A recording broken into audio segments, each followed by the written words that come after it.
പ്രവാസ ലോകത്തെ വാർത്തകളും വിശേഷങ്ങളും അതുപോലെ മാറി മാറി വരുന്ന നിയമങ്ങളും നേരത്തെ അറിയാൻ ഈ ചാനൽ സബ്സ്ക്രൈബ് ചെയ്യൂ. അടുത്തുള്ള ബെല്ലൈക്കൺ എനേബിൾ ചെയ്യാൻ മറക്കേണ്ട. ഒമാൻ വാർത്തകളിലേക്ക് സ്വാഗതം. ഇന്ന് ഏപ്രിൽ 5 വെള്ളി. പ്രധാന വാർത്തകൾ. ഒമാനിൽ പൊതു-സ്വകാര്യ മേഖലകളിൽ ചെറിയ പെരുന്നാൾ അവധി പ്രഖ്യാപിച്ചു. ഏപ്രിൽ 9 മുതൽ 11 വരെയുള്ള ദിവസങ്ങളിലാണ് അവധി. വാരാന്ത്യ അവധി ഉൾപ്പെടെ തുടർച്ചയായ 5 ദിവസമാണ് അവധി ലഭിക്കുക. 14-ന് പ്രവൃത്തി ദിനം പുനരാരംഭിക്കും. അവധി ദിനങ്ങൾ കുറഞ്ഞത് പെരുന്നാളിന് നാടണയാനൊരുങ്ങിയ പ്രവാസികൾക്ക് തിരിച്ചടിയാണ്. യാത്രാ ചെലവ് ചുരുക്കാൻ ടിക്കറ്റ് നേരത്തെ തന്നെ സ്വന്തമാക്കുകയാണ് പലരും. ഒരാഴ്ചയിലേറെ അവധി ലഭിക്കുമെന്ന പ്രതീക്ഷയിലായിരുന്നു ഇവർ. ടിക്കറ്റ് എടുക്കാൻ അവധി പ്രഖ്യാപനത്തിനായി കാത്തിരുന്നവരും നിരവധി. പൊതു അവധി ദിനങ്ങൾ കുറഞ്ഞതോടെ കുറച്ച് ദിവസം അധികം അവധിയെടുത്ത് നാട്ടിൽ കുടുംബത്തോടൊപ്പം ചെലവഴിക്കാൻ തീരുമാനിച്ചവരുണ്ട്. ഗോളശാസ്ത്ര കണക്കനുസരിച്ച് ഒമാനിൽ ഈ വർഷത്തെ ചെറിയ പെരുന്നാൾ ഏപ്രിൽ 10-ന് ആവാൻ സാധ്യതയെന്ന് ഒമാൻ ഗോള നിരീക്ഷണ സമിതി തലവൻ അബ്ദുൽ വഹാബ് അൽ ബുസൈദി കഴിഞ്ഞ ദിവസം പറഞ്ഞിരുന്നു. അതേസമയം റംസാൻ 29 അസ്തമിച്ച രാത്രി മന്ത്രാലയത്തിന് കീഴിലെ മാസപ്പിറവി നിരീക്ഷണ സമിതി യോഗം ചേരുകയും മാസപ്പിറവി ദൃശ്യമായാൽ മാത്രം പെരുന്നാൾ പ്രഖ്യാപിക്കുകയുമാണ് ഒമാൻ മന്ത്രാലയത്തിന്റെ പതിവ്. ആരോഗ്യ മന്ത്രാലയവുമായി സഹകരിച്ച് മസ്കത്ത് ഇന്ത്യൻ എംബസി സംഘടിപ്പിക്കുന്ന രക്തദാന ക്യാമ്പയിന്റെ 2ാം ഘട്ടം ആരംഭിച്ചു. റംസാനിൽ എംബസി സംഘടിപ്പിച്ചു വരാറുള്ള ക്യാമ്പയിൻ ഈ വർഷം കൂടുതൽ വിശാലമായാണ് നടത്തുന്നത്. ഏപ്രിൽ 6 വരെ എംബസി ഓഡിറ്റോറിയത്തിൽ നടക്കുന്ന ക്യാമ്പയിനിൽ രാവിലെ 8 മണി മുതൽ ഉച്ചയ്ക്ക് 2 മണി വരെയാണ് രക്തദാന സമയം. എംബസിയിലെത്തി രക്തദാനം ചെയ്യാൻ എംബസി അധികൃതർ ഇന്ത്യൻ പ്രവാസി സമൂഹത്തോട് ആവശ്യപ്പെട്ടു. രക്തം ദാനം ചെയ്യൂ, ജീവൻ സംരക്ഷിക്കൂ എന്ന സന്ദേശത്തിലാണ് ബ്ലഡ് ഡൊണേഷൻ ഡ്രൈവ്. 15ാമത് ഷാർജ കുട്ടികളുടെ വായനോത്സവം മെയ് 1 മുതൽ 12 വരെ ഷാർജ എക്സ്പോ സെന്ററിൽ നടക്കും. ഷാർജ ബുക്ക് അതോറിറ്റി സംഘടിപ്പിക്കുന്ന 12 ദിവസം നീണ്ടു നിൽക്കുന്ന അക്ഷരോത്സവം വൺസ് അപ്പോൺ എ ഹീറോ എന്ന പ്രമേയത്തിലാണ് നടക്കുന്നത്. 25 രാജ്യങ്ങളിൽ നിന്നുള്ള 190 എഴുത്തുകാരും 75 രാജ്യങ്ങളിൽ നിന്നുള്ള 470 പ്രസാധകരും പങ്കെടുക്കും. 1400 കലാ സാംസ്കാരിക വിനോദ പരിപാടികൾ അരങ്ങേറുമെന്ന് Sharjah Book Authority CEO Ahmed bin Rakkad Al Ameri വാർത്താസമ്മേളനത്തിൽ പറഞ്ഞു. റിയൽ എസ്റ്റേറ്റ് വ്യവസായ പ്രമുഖനും ഒമാൻ പൗരനുമായ മലയാളി PNC മേനോൻ രാജ്യത്തെ അതിസമ്പന്നരുടെ പട്ടികയിൽ 1ാം സ്ഥാനത്ത്. ശോഭ ഗ്രൂപ്പ് ചെയർമാനായ PNC മേനോൻ കേരളത്തിൽ ജനിച്ചു വളരുകയും ഒമാനിലെത്തി റിയൽ എസ്റ്റേറ്റ് രംഗത്ത് വൻ വ്യവസായിയായി വളരുകയുമായിരുന്നു. ബുറൈമി ഗവർണറേറ്റിലെ മഹദ വിലായത്തിൽ റോയൽ ഒമാൻ പോലീസ് നടത്തിയ പരിശോധനയിൽ തൊഴിൽ താമസ നിയമങ്ങൾ ലംഘിച്ച പ്രവാസികൾ അറസ്റ്റിലായി. വിവിധ ഭാഗങ്ങളിൽ നിന്നായി 44 പേരെയാണ് പിടികൂടിയത്. മഹദ സ്പെഷ്യൽ ടാസ്ക് ഫോഴ്സുമായി സഹകരിച്ചായിരുന്നു പരിശോധന. പിടിയിലായവർക്കെതിരെ നിയമ നടപടികൾ സ്വീകരിച്ചു. കഴിഞ്ഞ ദിവസങ്ങളിൽ വിവിധ ഗവർണറേറ്റുകളിൽ നിന്നും തൊഴിൽ താമസ നിയമങ്ങൾ ലംഘിച്ച നിരവധി പ്രവാസികളെ പിടികൂടിയിരുന്നു. ഏഷ്യൻ രാജ്യക്കാരുൾപ്പെടെയുള്ളവരാണ് അറസ്റ്റിലായത്. ഒമാൻ ആരോഗ്യ മന്ത്രാലയം planning and health organisation under secretary doctor Ahmed Salim Saif Al മന്ദരിയും ഇന്ത്യൻ അംബാസിഡർ അമിത് സാരംഗും കൂടിക്കാഴ്ച നടത്തി.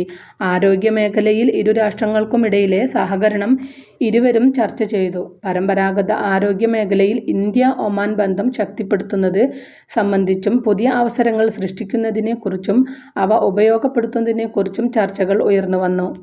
ആരോഗ്യരംഗത്ത് ഇന്ത്യ-ഒമാൻ ബന്ധം ശക്തമാണ്. വിവിധ ചികിത്സയ്ക്കായി ഒമാനികൾ വലിയ തോതിൽ ഇന്ത്യൻ ആശുപത്രികളെയാണ് തിരഞ്ഞെടുക്കാറുള്ളത്. പരമ്പരാഗത ആരോഗ്യ മേഖലയിൽ കൂടി ബന്ധം ശക്തിപ്പെടുത്താനാണ് ഇരു രാഷ്ട്രങ്ങളും ലക്ഷ്യം വയ്ക്കുന്നത്. ഇന്ത്യൻ പരമ്പരാഗത ആരോഗ്യ സ്ഥാപനങ്ങൾക്ക് ഒമാനിലും വലിയ പ്രചാരമുണ്ട്. പാക് കുർബ പദ്ധതിയിൽ ഈ റംസാനിൽ ഇതിനോടകം ജയിൽ മോചനം നേടിയത് 1100-ൽ പരം തടവുകാർ. വിവിധ ഗവർണറേറ്റുകളിലായി 1115 പേർ മോചനം നേടിയതായി Oman lawyers association chairman doctor Muhammad bin Ibrahim Al Sajjali അറിയിച്ചു. ക്യാമ്പയിൻ റംസാൻ അവസാനം വരെ തുടരും. പാക് കുർബ ക്യാമ്പയിന്റെ 11ാമത് എഡിഷനാണ് ഇത്തവണ നടക്കുന്നത്. 1500 തടവുകാർക്ക് ഈ വർഷം മോചനം സാധ്യമാക്കാനാകുമെന്നാണ് ഒമാൻ ലോയേഴ്സ് അസോസിയേഷൻ പ്രതീക്ഷിക്കുന്നത്. തെക്കൻ ഷർക്കിയ ഗവർണറേറ്റിൽ കടൽ വഴി രാജ്യത്തേക്ക് കടത്താൻ ശ്രമിച്ച 200 കിലോഗ്രാമിൽ അധികം മയക്കുമരുന്ന് റോയൽ ഒമാൻ പോലീസ് പിടിച്ചെടുത്തു. സംഭവത്തിൽ ഏഷ്യൻ രാജ്യക്കാരായ 3 പേർ അറസ്റ്റിലായി. ആമിറാത്ത് ക്രിക്കറ്റ് ഗ്രൗണ്ടിൽ നടന്നുവരുന്ന ഒമാൻ നമീബിയ T20 പരമ്പരയിലെ 3-ാം മത്സരത്തിൽ ഒമാന് മിന്നും ജയം. 53 പന്തുകൾ ബാക്കി നിൽക്കെയാണ് സന്ദർശകരെ ആതിഥേയർ 8 വിക്കറ്റുകൾക്ക് കീഴ്പ്പെടുത്തിയത്. ഇതോടെ പരമ്പരയിൽ 2 ജയങ്ങളുമായി ഒമാൻ മുന്നിലെത്തി. ആദ്യ മത്സരത്തിൽ നമീബിയയ്ക്കായിരുന്നു ജയം. ടോസ് നേടിയ ഒമാൻ ഫീൽഡിംഗ് തിരഞ്ഞെടുക്കുകയായിരുന്നു. റസൂൽ KMCC ഇഫ്താർ സംഘടിപ്പിച്ചു. പരിപാടിയിൽ 2000-ൽ അധികം ആളുകൾ പങ്കെടുത്തു. KMCC കേന്ദ്ര ജില്ലാ ഏരിയ കമ്മിറ്റി നേതാക്കൾ, സുന്നി സെന്റർ ICF ഹുബ്ബ് റസൂൽ, അജുവ ഹിഫ്ദുൽ ഖുർആൻ കോളേജ് തുടങ്ങിയവയിലെ മതപണ്ഡിതന്മാർ, പ്രവർത്തകർ, മാർക്കറ്റിലെ വ്യവസായ പ്രമുഖർ തുടങ്ങിയ നാനാതുറകളിൽ ഉള്ളവർ സന്നിഹിതരായിരുന്നു. പെരുന്നാൾ, വിഷു ആഘോഷങ്ങൾ നാട്ടിൽ കൊണ്ടാടാൻ ആഗ്രഹിക്കുന്ന പ്രവാസികൾക്ക് മുന്നിലെ കടമ്പയായിരുന്നു കുതിച്ചുയരുന്ന വിമാന ടിക്കറ്റ് നിരക്ക്. എന്നാൽ ഒമാനിൽ നിന്ന് കേരള സെക്ടറുകളിലേക്ക് ടിക്കറ്റ് നിരക്ക് ഈ ആഘോഷ കാലയളവിൽ 60 റിയാലിനടുത്ത് മാത്രമാണ് വിവിധ ബജറ്റ് എയർലൈനുകളുടെ വെബ്സൈറ്റിൽ നൽകിയിരിക്കുന്നത്. ഒരാഴ്ച മുമ്പ് വരെ 120 റിയാലിന് മുകളിലായിരുന്നു ടിക്കറ്റ് നിരക്ക്. എന്നാൽ പെട്ടെന്നാണ് നിരക്കിൽ കുറവ് വന്നത്. കണ്ണൂർ, കോഴിക്കോട്, കൊച്ചി, തിരുവനന്തപുരം എന്നിവിടങ്ങളിലേക്കെല്ലാം താരതമ്യേന കുറഞ്ഞ നിരക്കിന് ഇപ്പോൾ ടിക്കറ്റ് ലഭിക്കും.